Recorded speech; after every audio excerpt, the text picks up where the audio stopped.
So you finally decided to make a change and you decided to quit video games to prevent yourself from wasting time. I just want to say that I'm really proud of you for taking this step. You can't come off an addiction if you don't first acknowledge what you are doing is wrong. And that is what you've done. Now, I'll make sure I'll do everything in my power to make sure you can come off this addiction. So listen closely throughout this whole video. The first big thing I'd say is to really watch for your emotions. In fact, ignore them. Your initial reaction is going to be to immediately get rid of these video games because of the anger of all the time that you've wasted. Don't do this. 99% of the time, just quitting off right away, as you would say cold turkey, is just going to result you into coming back into playing the game. Instead, we need to come off of this slowly. We will simply do 5 minutes less of your average playtime a day. Now you may be thinking to yourself, oh come on, 5 minutes, I could be doing a little bit more than that, right? Yes, of course you can. And you can attempt to quit this all together at once. In fact, I'd encourage you to try it at least 1 or 2 times. But I'm warning you, you'll very likely come back to this addiction. So instead, we can take down 5 minutes less of our average playtime per day. So what taking 5 minutes down of your average playtime per day does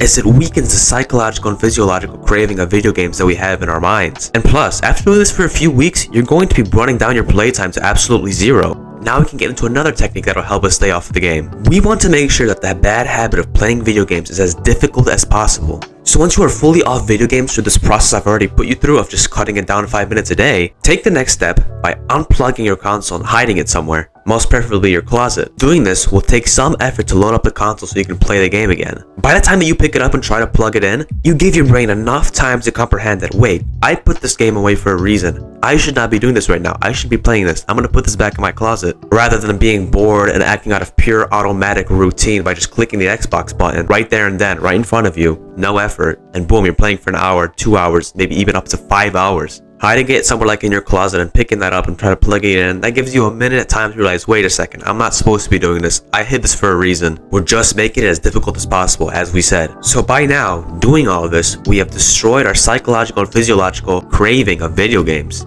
while making the bad habit hard to do after coming off the addiction. Look, every once in a while, you'll still be urged to play. And honestly, if you haven't played in like 1 to 2 months, this very likely won't do of harm to you. But what I would recommend is to fight off that urge and to keep that streak going of not playing. If you do plug it in and play every once in a while, it's not the end of the world, but refusing to play when you feel like it only strengthens your willpower, and it gives you more time to focus on your purpose. Apply these 2 tricks, and I'm sure you'll have an easy time quitting video games. Do not forget the step of taking it slow. You can't let your pride deceive you into thinking that you're bigger and you're better than coming off an addiction slowly. Doing so will only harm your mind. Alright, I hope you enjoyed this one, and I'll see you in the next one.